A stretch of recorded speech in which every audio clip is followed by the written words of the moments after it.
One of the distressing things to me as an American and as somebody who served in the Reagan administration, when human rights and the conduct of governments towards their own people was a factor in consideration in our dealings with those countries.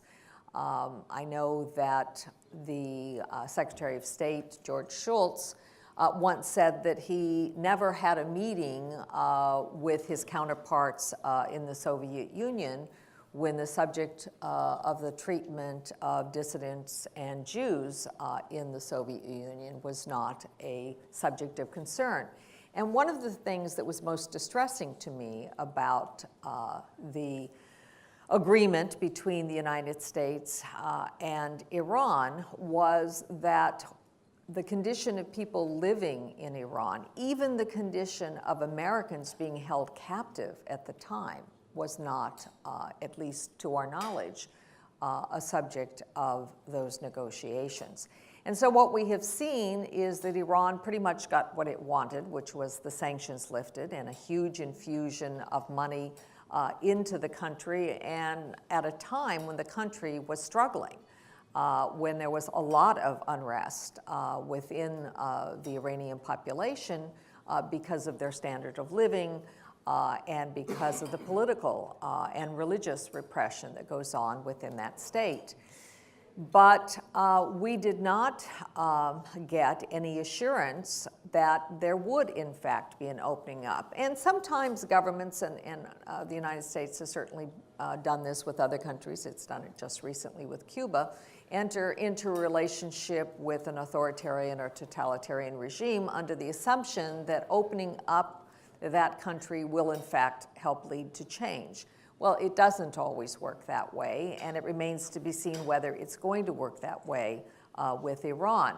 I would be more comforted in believing that there was a chance for that to happen if the US government was not so recalcitrant in its dealings with the main Iranian resistance, which is the movement led by Madame Rajavi. In fact, as all of you know, this was a group until just 2 years ago or so was on the US terrorist list. It took a court challenge and a finding by the Court of Appeals that basically said to the State Department, either you produce the evidence that this group is a threat to the United States or take them off the list. And then Secretary Clinton decided that she would do so. But we've seen that in the treatment of the people who are still in Camp Liberty in Iraq, where the United States had guaranteed the safety of the people first in Ashraf, and then when they moved to Camp Liberty, the safety of those people. And we've seen, you know, on Independence Day in America, on July 4th, rocket attacks in which scores were injured, and which there could have been much more bloodshed had the rockets not fallen short, many of them falling outside the perimeter of the camp. But we've not seen the United States even moving quickly to resettle the people who are there, not being willing and open to bringing those individuals who are in Camp Liberty to the United States, insisting in some instances that they disavow association with the People's Mujahideen in order even to get passage to a third country. And I think this is what, to me, is so discouraging. Meanwhile, the conditions in Iran are not improving. Our hopes for Rouhani, Rafsanjani, and whatever other so-called reformers we are putting our faith in do not encourage us to believe that things will get better. There have been more than 2,500 executions over the last 3 years. It is a period of unprecedented executions in recent times. There are continued executions of people who are minors under the age of 18. There, has been the prosecution of women the persecution of women in the form of acid attacks that have taken place over the last couple of years, and the complete denial of equal rights to women. And so long as a country basically treats 1/2 of its population as chattel and does not accord them the same rights as all others in the society, so long as it denies the right of freedom of conscience to religious minorities, I think we will not be able to pat ourselves on the back and say that we have brought about change.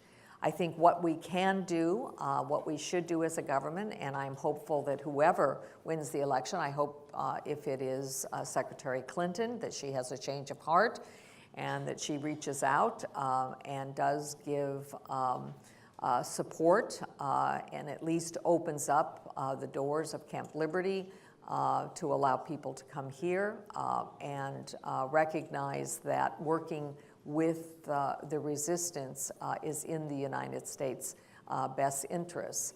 I frankly don't know what Donald Trump will do given his total ban on Muslims. We have in the past had political tests on people coming in. We didn't used to let communists in, but to my knowledge, we've never had a religious test for people immigrating to the United States, and it certainly goes against everything that is in our tradition. So it's a dangerous time ahead, and Iran is, I think, further weakened by its getting involved in Syria. It's supporting fighters, terrorists in Yemen and elsewhere, and I think that any belief that we're simply going to see gradual movement to a modern society and to one where equal rights are protected and minority rights are protected is, for the time being at least, a pipe dream. Thank you. Thank you, Linda.